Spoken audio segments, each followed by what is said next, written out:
देखो, प्राचीन काल में यानी पुराने जमाने में चलती थी राजाशाही, जिसमें कुछ ताकतवर परिवार और उनके लोग आपस में लड़ झगड़ कर फैसला कर लेते थे कि इस जमीन के इस हिस्से पर हमारा कब्जा है और हम इस जगह के राजा हैं। और उसके बाद उनका परिवार कई सैकड़ों सालों तक उसी क्षेत्र पर राज्य करता था। वहां पर होता था कि उनका परिवार जो बोल रहा है, यानी राजा की फैमिली या राजा जो बोल रहा है वही सच है। प्रजा को उस सारी चीजों को मानना पड़ेगा, उसका टैक्स देना पड़ेगा और उसी हिसाब से अपने जीवन को ढालना होगा।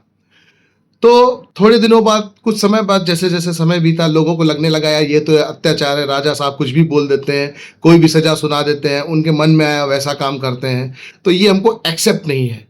तो ये अनएक्सेप्टेबल होने लगा जब, तब धीरे से आई डेमोक्रेसी। अब डेमोक्रेसी में लोगों ने ये सोचा कि हम अपने बीच में से ही लोगों को चुन के भेजेंगे और वही लोग हमारा नेतृत्व करेंगे, नियम कानून बनाएंगे, जिससे हमारा जीवन हमारी इच्छानुसार चल सके।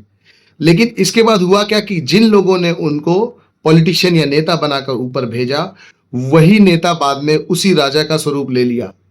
यानी कि जैसे ही पावर आपके पास आती है, आपको वो करप्ट कर देती है। और वही नेता अब डेमोक्रेसी में अलग अलग तरीके से मैनिपुलेशन करके पब्लिक को परेशान कर रहे हैं।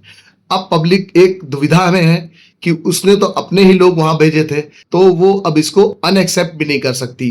तो डेमोक्रेसी जो है वो बीच की स्थिति है, जहां आप राजा को सीधे गाली भी नहीं दे सकते और खुद को गलत भी नहीं बोल सकते। तो डेमोक्रेसी बड़ी ही क्रिटिकल चीज है, क्योंकि इसमें बहुत सारे मैनिपुलेशन है। जो अपर लेवल के लोग हैं, यानी नेता, पॉलिटिशियन, अधिकारी, वो जनता को हमेशा मैनिपुलेट करते रहते हैं अलग अलग तरीकों से और उनका शोषण करते रहते हैं। और जनता भी ये बोल नहीं सकती कि हम इनको हटा देंगे या कोई नया सिस्टम लाएंगे, क्योंकि अभी तक कोई ऐसा नया सिस्टम इवॉल्व ही नहीं हुआ है जो इससे ज़्यादा ट्रांसपेरेंट और इससे ज़्यादा अकाउंटेबल हो।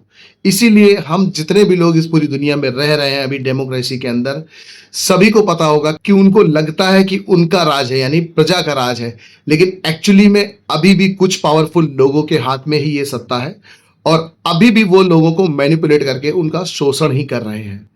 तो जब तक कोई नया सिस्टम नहीं आ जाता, इसी डेमोक्रेसी में चलते रहिए। एक्सेप्ट कर लीजिए कि आपने ये सिस्टम बनाया है और आपको इसे अब मानना भी पड़ेगा। तो देखिए, डेमोक्रेसी कुछ इसी तरीके की गले की हड्डी है, जिसको निकला भी नहीं जा सकता है और उगला भी नहीं जा सकता है। तो बस अब आपको करना क्या है, अब आपको इंतजार करना है एक ऐसे नए सिस्टम का जो ज़्यादा अकाउंटेबल और ज़्यादा ट्रांसपेरेंट हो, जिसमें प्रजा को ज़्यादा सुविधाएं मिल सकें और कम से कम उनका शोषण हो। देखिए, शोषण हमेशा होता रहेगा, ऊपर के लोग बड़ी मछली छोटी मछली को खाती ही रहेगी, ये प्रकृति का नियम है, इसको बदला नहीं जा सकता। हाँ, इसमें कमी लाई जा सकती है एक नया सिस्टम एक इवॉल्व करके। इसके अलावा ये जिंदगी ऐसे ही चलने वाली है। अगर आप चाहो कि आपको पूरी तरीके से न्याय मिलेगा किसी भी व्यवस्था में, तो वो संभव नहीं है, क्योंकि ये नेचुरल नहीं है।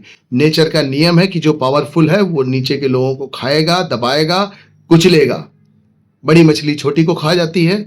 एक जंगल का राजा शेर होता है, वो हर जानवर का शिकार करता है क्योंकि वो पावरफुल है, और ये पावर उसे देती है ये नेचर यानी प्रकृति।